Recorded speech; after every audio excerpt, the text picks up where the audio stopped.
2026 में बड़ा घोटाला उजागर, देश में मचा हड़कंप, 22 लाख से ज्यादा छात्र सदमे में, भविष्य पर संकट, नीट एग्जाम को लेकर धर्मेंद्र प्रधान का बड़ा ऐलान, क्या एनटीए से हुआ पेपर लीक? अगर आपने नीट 2026 दिया है तो ये खबर आपकी धड़कनें बढ़ा सकती है, क्योंकि पहली बार शिक्षा मंत्री धर्मेंद्र प्रधान ने कैमरे के सामने वो बात कबूल की है जिसका डर लाखों छात्रों को था। जी हां, नीट परीक्षा में बड़ी चूक हुई है और इसी वजह से अब 22 लाख छात्रों का भविष्य फिर से परीक्षा के कटघरे में खड़ा है। Paper leak, education mafia, CBI जांच और अब री एग्जाम। पूरा देश पूछ रहा है, आखिर इतनी बड़ी परीक्षा का पेपर बाहर कैसे पहुंचा? धर्मेंद्र प्रधान ने कहा कि सरकार नहीं चाहती थी कि कोई गलत उम्मीदवार मेहनती छात्रों की सीट छीन ले, इसलिए मजबूरी में परीक्षा रद्द करनी पड़ी। साथ ही 21 जून को दोबारा परीक्षा कराने का ऐलान भी कर दिया गया है। लेकिन सबसे बड़ा सस्पेंस अभी बाकी है। क्या री एग्जाम के बाद छात्रों को इंसाफ मिलेगा या फिर नीट विवाद और बड़ा तूफान लेकर आएगा? जिसके साथ ही इस पूरे मामले को लेकर केंद्रीय शिक्षा मंत्री धर्मेंद्र प्रधान ने क्या कुछ कहा, देखिए इस रिपोर्ट में।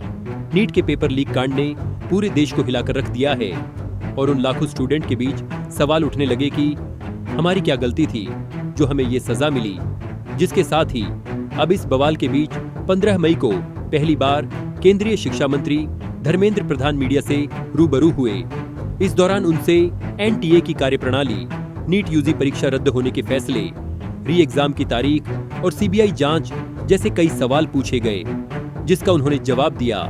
नीट यूजी पेपर लीक मामले को लेकर पहली बार धर्मेंद्र प्रधान ने प्रेस कॉन्फ्रेंस की, जिसमें उन्होंने सबसे पहले एग्जाम की नई डेट की घोषणा की और साथ ही केंद्रीय शिक्षा मंत्री धर्मेंद्र प्रधान ने ये माना कि एनटीए के सिस्टम में सुधार की जरूरत है और सरकार इस दिशा में काम कर रही है।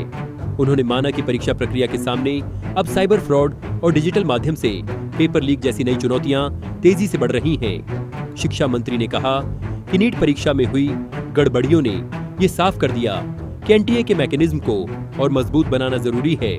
अभी एनटीए ने नीट यूजी का नई परीक्षा की तिथि घोषणा किया है।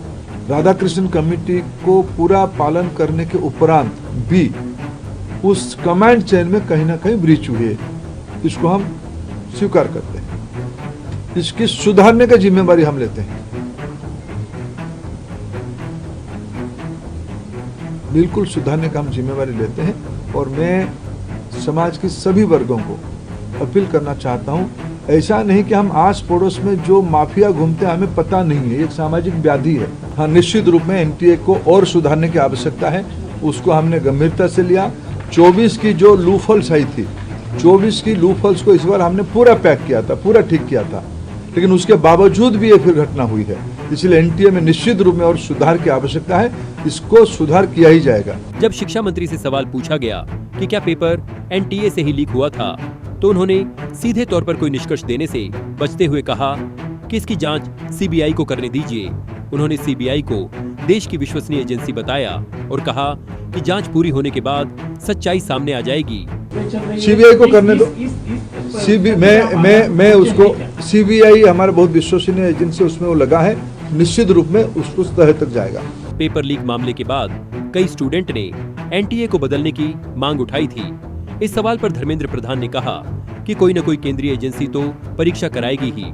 उन्होंने बताया कि एनटीए सरकार की मनमर्जी से नहीं बना था, बल्कि सुप्रीम कोर्ट की सलाह के बाद एक केंद्रीय परीक्षा एजेंसी बनाने का फैसला लिया गया था। सुधार मैं मानता हूँ एक कंटिन्यूअस विषय है, सुधार कोई अल्टीमेट नहीं होती है। सुधार जो हम ओपन माइंड में, एनटीए उस विषय में अभी तो एनटीए बहुत योग्य व्यक्ति के हाथ में है, हमारे सचिव की बहुत अनुभव भी उस विषय में है। मैं मानता हूँ हमें एनटीए को सुप्रीम कोर्ट की आदेश कारण एनटीए बनी है। एनटीए हर एक साल 1 करोड़ बच्चों की एग्जामिनेशन कराती है अमूमन। एनटीए और निर्भुल हो, एनटीए में जीरो एरर हो, जीरो यानी जीरो एरर हो, ये हमारी दायित्व है और भारत की व्यवस्था उसको करके रहेगी। इसलिए हम ओपन माइंड पे इस परीक्षा को भी जा रहे हैं। मैंने जैसे 2-3 पहला ही नोटिफिकेशन, जिस दिन परीक्षा कैंसिल हुई परीक्षा कैंसिल के दिन एनटीए ने एक निर्णय तुरंत कहा था कि हम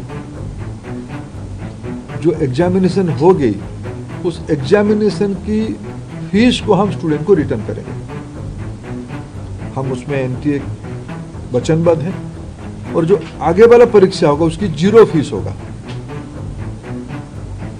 हम विद्यार्थियों के ऊपर कोई आर्थिक बोझ ना आए, हम उसकी दायित्व ले रहे हैं। धर्मेंद्र प्रधान ने पेपर लीक करने वालों को सामाजिक व्याधि बताया। उन्होंने कहा कि अलग अलग राज्यों में शिक्षा माफिया सक्रिय हैं, जो मेहनती छात्रों का भविष्य खराब कर रहे हैं।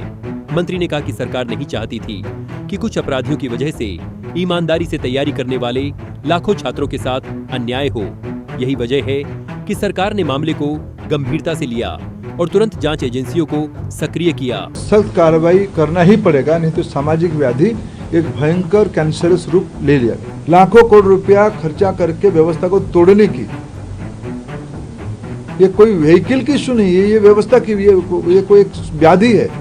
आपकी मदद में चाहता हूं उस व्याधि को रोकने के लिए। बता दें कि नीट पेपर लीक को लेकर 14 मई की रात शिक्षा मंत्री धर्मेंद्र प्रधान के आवास पर एक हाई लेवल बैठक हुई थी। ये बैठक करीब 2 घंटे तक चली, जिसमें शिक्षा मंत्रालय और परीक्षा से जुड़े कई वरिष्ठ अधिकारी शामिल हुए। बैठक में मुख्य रूप से नीट यूजी की दोबारा परीक्षा, पेपर लीक की जांच और भविष्य में ऐसी घटनाओं को रोकने के उपायों पर विस्तार से चर्चा की गई। देश की सबसे बड़ी मेडिकल प्रवेश परीक्षा रद्द होने के बाद सरकार की ओर से यह पहला आधिकारिक बयान माना जा रहा है। अब सवाल सिर्फ पेपर लीक का नहीं, बल्कि लाखों छात्रों के भरोसे का है। सरकार ने री एग्जाम का ऐलान कर दिया है, लेकिन क्या ये फैसला सिस्टम पर लगे दाग को मिटा पाएगा? 22 लाख सपनों के साथ अब सबकी नजर 21 जून पर टिकी है। देखना ये होगा कि इंसाफ मिलेगा या फिर एक और इंतजार। आप इस पूरे मामले को लेकर क्या सोचते हैं? अपनी राय हमें कमेंट सेक्शन में जरूर बताएं और साथ ही और भी अपडेट के लिए जुड़े रहें।